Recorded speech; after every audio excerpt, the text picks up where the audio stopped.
Hello guys, ayan, story muna nga tayo ngayon. A day in my life, kahapon nga ito or kagabi, ayan, pinapunta nga akong aking nanay, pero dahil ko arang puntaan, no? Pero siyempre, mayo akong sakayan. Nag-text lang siya sa aki ko, kaya sabi ko, pagbanggi na lang ako maduman. So, nagduman nga niya ako, inang nabutan ko.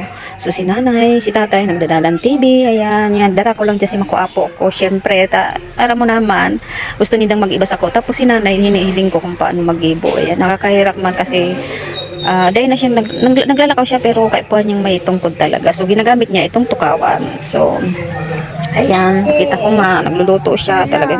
Syempre hindi natin matiis. Yung tinulungan ko siya sa sa pagluto. Ayan, so ayaw ko sanang pumunta kasi dahil wala akong dala-dala. Ayaw kong pumupunta sa nanay ko na wala akong inaabot. Kaya lang wala tayong magagawa kasi wala pa tayong sahod kay Meta. So, ayan nga po, ayan. Siyempre may tira sila dyan na may nagdala na sa kapatid ko na ng noodles. Ayan.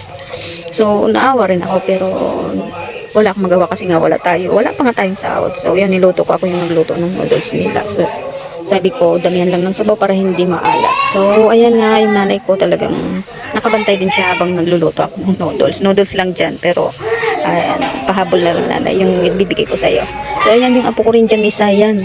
Yun, nagpapasaway din.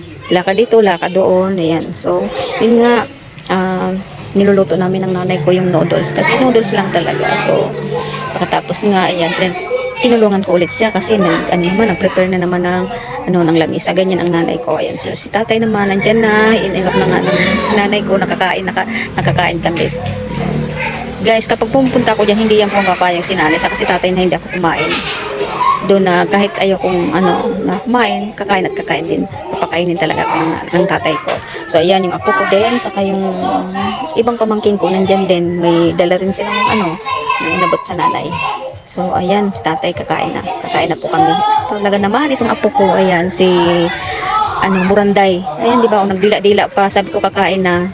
Tapos yung pamangkin ko, ayan, nagsipaglaro din sila. Pero siyempre, inuuna namin si nanay sa kasi tatay para makakain. So, ayan, binigyan ko ng pagkain si tatay. Tapos si nanay, ganun din. Habang ang mga pamangkin kong iba nangungulit sa camera, ayan, siguro gusto rin nila maging vlogger. So, yun nga, pagsasaluhan namin yung niluto kong noodles. Tapos, talaga naman yung apo ko, ayan, dumating din yung nuno namin, yung panganay na kapatid ko. May dalang itlog sa hotdog, ayun. So, ganyan po kami, binibigyan namin si nanay sa kasi tatay kapag mayroon kaming imaabot. So, dumating nga yung nuno ko, yung kapatid namin, kaya ayan, niluto ko yung itlog sa hotdog. Inantay naman ng nanay ko na maluto yung hotdog saka itlog. So, ito naman talagang pamangkin ko. Saka yung apo ko, hindi mapakali sa camera. Naku po talaga. Basta hawak din yung camera. Ayan, hindi mo kung saan nila ilalagay yung camera. Ako si Sarah Platadya ng Canada. Sorry. I just saw no.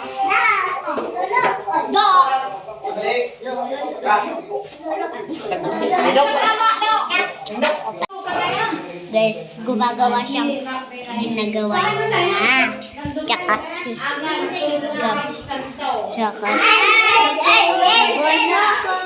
Guess over.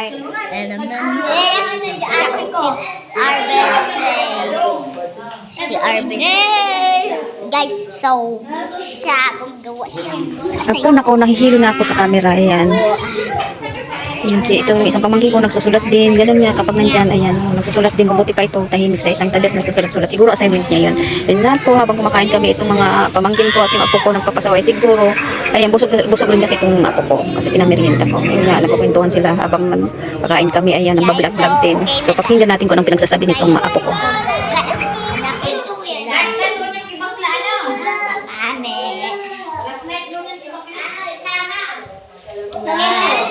Ang pinsan ko. Ayan nga mga kabaitinay, balik tayo dito. Ayan nga po, niluluto ko yung itlog sa hotdog, nadala ng kapatid ko kasi yun inaantay ng nanay ko. So, habang niluluto natin talagang nandyan pa rin talaga yung apo ko, nangungulit talaga sa akin. So, ayan, habang nagluluto tayo, si nanay, inaantay nila na maluto talaga yung hotdog sa itlog. So, yun lang po yung maibibigay namin na pang ulam nila. So, kapag may mga pera naman kami, bibigay po talaga kami. So, ayan nga, luto na yung hotdog sa itlog, ayan. siyempre hindi papayag na hindi ako sasalo sa kanila, kaya tumikim din ako ng noodles. Ayan, yung tatay ko talagang binigyan talaga ako ng itlog dyan. Hindi siya papayag na hindi ako kumakain. So pagkatapos namin kumakain, siyempre hinugasan ko para hindi na mapagod yung nanay ko kahit isang gabi lang. Siyempre mapagsilbihan natin yung magulang natin. So kaya tayo may mga magulang pa at kumpleto, kailangan natin na mahalin, bigyan ng halaga at bigyan natin ng oras. So pagkatapos nga dyan talagang nilinis ko rin kasi nakita ko yung yung kala ng nanay ko medyo may kaanuhan na, siguro hindi rin niya nalilinis. Siyempre may edad na, so kailangan talagang may alalay nga sa mga magulang namin. So pagkatapos ko dyan maglinis, ayan yung apo ko dyan, ako hindi pa pala tapos kumain. So habang naglilinis nga ako dyan, yung apo ko ayan, lumapit sa akin at hindi pa pala tapos. Ayan, sabi ko may egg pa kinain niya talaga. So, pinaubos ko yung apo ko maliit. Ayan. Matapos din nga ako ng ayan, hinugasan ko pa rin yan kasi may natira. So, pagkatapos ko, ayan, kaunting pahinga-hinga, kwentuhan. So, syempre, kanya-kanya na naman. So, pagkatapos ko dyan, ayan, kaunting kwentuhan sa mga, nandyan. So, sabi ko, uwi na tayo kasi gabi na. So, yun lang po, yun naganap kagabi. Thank you for watching.